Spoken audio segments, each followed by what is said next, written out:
রাত তখন 2:30 বাজে। চট্টগ্রামের হাটহাজারী এলাকার একটি নির্জন কবরস্থানে কবর পাহারাদার রহিম মিয়া তার রুটিন রাউন্ড দিচ্ছিলেন। হঠাৎ তিনি থমকে দাঁড়ালেন। তার সামনে যা ঘটছিল তা দেখে তার পুরো শরীর কেঁপে উঠল। একটি নতুন কবর থেকে মৃদু সবুজাভ আলো বের হচ্ছে। হ্যাঁ, আপনি ঠিকই শুনছেন, মাটির 7 ফুট নিচ থেকে আলো। ভয়ে কাঁপতে কাঁপতে রহিম মিয়া দৌড়ে মসজিদের ইমাম সাহেবকে ডাকতে গেলেন। এই রহস্যময় আলোর পেছনে লুকিয়েছিল এমন এক অসাধারণ কাহিনী যা শুনে পুরো বাংলাদেশ নয়, সারা বিশ্বের মুসলমানদের হৃদয় ছুঁয়ে যাবে। আসসালামু আলাইকুম প্রিয় দর্শক, আজ আমি আপনাদের শোনাব এমন একটি ঘটনা যা শুনে আপনার গায়ে কাঁটা দিয়ে উঠবে। এটি শুধু একটি গল্প নয়, এটি একটি নিদর্শন, আল্লাহর কুদরতের এক জীবন্ত প্রমাণ। এটি 2023 সালের ডিসেম্বর মাসের ঘটনা, কিন্তু এই আলোর উৎস বুঝতে হলে আমাদের ফিরে যেতে হবে 6 মাস আগে, যখন একটি 16 বছরের মেয়ে শেষ নিঃশ্বাস ত্যাগ করেছিল। তার নাম ছিল সাফিয়া আক্তার। চট্টগ্রামের হাটহাজারী উপজেলার একটি ছোট্ট গ্রামে বাস করত সে। বাবা আব্দুল করিম একজন রিকশা চালক, মা জাহানারা বেগম সাধারণ গৃহিণী। 4 ভাই বোনের মধ্যে সাফিয়া ছিল সবার বড়। সাফিয়ার বাবা বলেন, আমার মেয়েটা জন্ম থেকেই আলাদা ছিল। যখন তার বয়স মাত্র 3 বছর, অন্য বাচ্চারা খেলছে আর সে বসে আছে রেডিওর পাশে, কুরআন তেলাওয়াত শুনছে, চোখ বন্ধ করে মাথা দোলাচ্ছে। একদিন আমি জিজ্ঞাসা করলাম, মা কি শুনছ? সে বলল, বাবা আল্লাহ কথা বলছেন। মাত্র 4 বছর বয়সে সাফিয়া তার জীবনের সবচেয়ে বড় সিদ্ধান্ত নেয়। সাফিয়ার মা বলেন, একদিন ফজরের আজান শুনে উঠে এসে আমার কাছে বসল। বলল, আম্মু আমি পুরো কুরআন মুখস্থ করব, আমি হাফেজা হব। আমি বললাম, মা এ তো কঠিন কাজ, তুমি পারবে? সে আমার হাত ধরে বলল, আম্মু আল্লাহ সাহায্য করবেন, আপনি শুধু দোয়া করবেন। পরিবারের আর্থিক অবস্থা খারাপ থাকা সত্ত্বেও সাফিয়ার বাবা মা তাকে ভর্তি করিয়ে দিলেন স্থানীয় নুরুল ইসলাম মহিলা মাদ্রাসাতে। সেখানেই শুরু হয় সাফিয়ার অসাধারণ যাত্রা।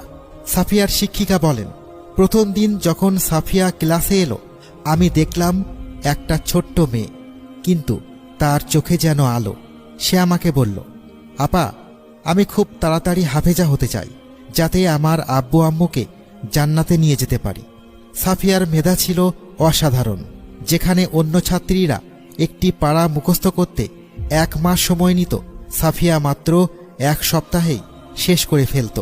কিন্তু সাফিয়ার আসল বিশেষত্ব ছিল অন্য জায়গায়। সে কুরআন শুধু মুখস্থ করত না, সে যেন কুরআনের সাথে একটা আত্মিক সম্পর্ক তৈরি করেছিল। সাফিয়ার সহপাঠী বলেন, সাফিয়া রাতে যখন সবাই ঘুমিয়ে পড়ত, সে উঠে একা বসে কুরআন পড়ত আর কাঁদত। এক রাতে আমি দেখেছি, যখন সে সূরা আর রহমান পড়ছিল, তার চারপাশে যেন একটা হালকা আলোর আভা ছিল। আমি ভয় পেয়ে গেছিলাম। পরদিন যখন মরিয়ম এ বিষয়ে জিজ্ঞাসা করে, সাফিয়া হেসে বলল, আপু যখন আল্লাহর কালাম পড়ি, মনে হয় আল্লাহ আমার সাথে কথা বলছেন। তখন এমন শান্তি লাগে। তুমিও পড়ো, দেখবে নূর আসবে। মাত্র 14 বছর বয়সে মাদ্রাসায় ভর্তি হওয়ার 3 বছরের মাথায় সাফিয়া সম্পূর্ণ কুরআন হিফজ করল। সেদিন ছিল 2023 সালের 15ই মার্চ। পুরো মাদ্রাসায় খুশির বন্যা বয়ে গেল। সাফিয়ার শিক্ষিকা বলেন, সবাই খুশিতে মেতে উঠেছে, মিষ্টি বিতরণ হচ্ছে, কিন্তু সাফিয়া কোনায় বসে কাঁদছে। আমি গিয়ে জিজ্ঞাসা করলাম, মা আজ তো খুশির দিন, কাঁদছ কেন? সে যা বলল আমি কখনো ভুলব না।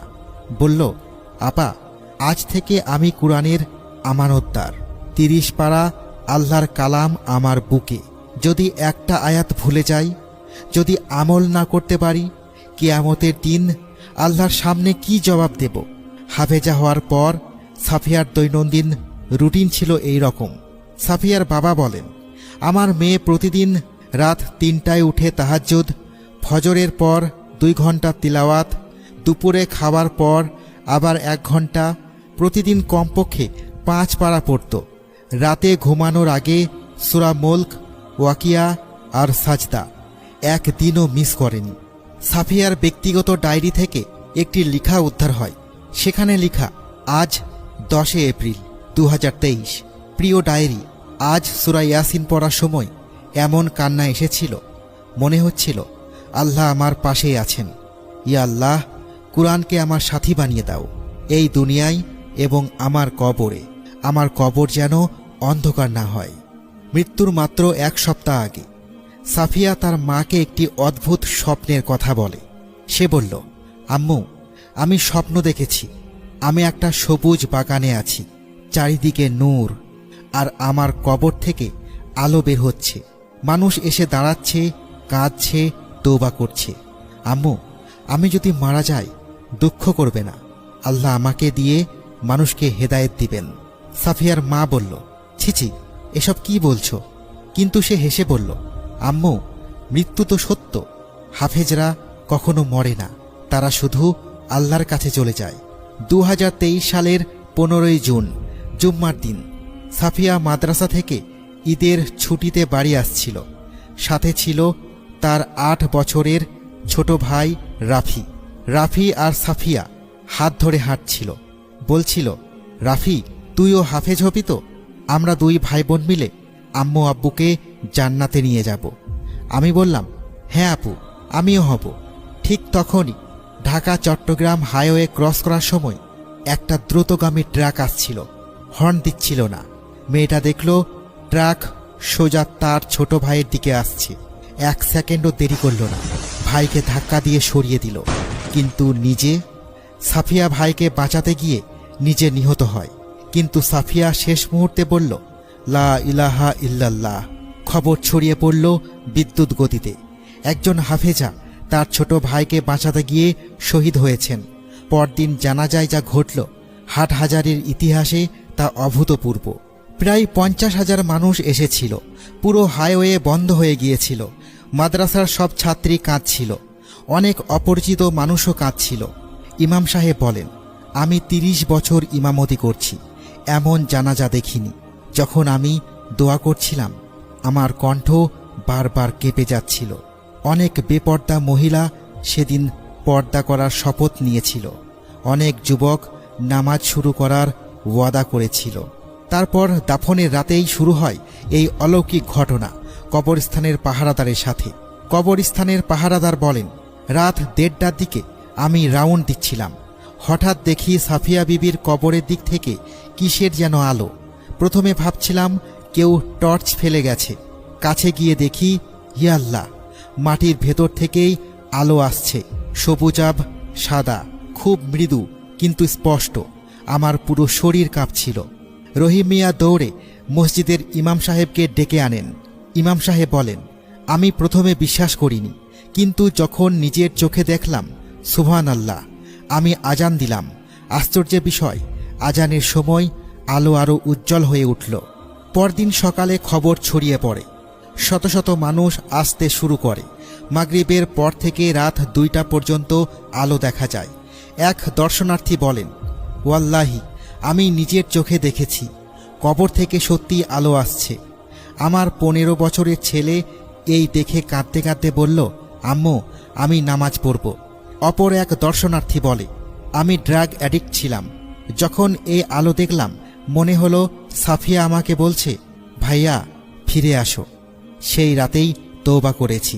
তৃতীয় রাতে স্থানীয় পুলিশ এবং বিশ্ববিদ্যালয়ের প্রফেসর ডক্টর রফিকুল ইসলাম তদন্ত করতে আসেন।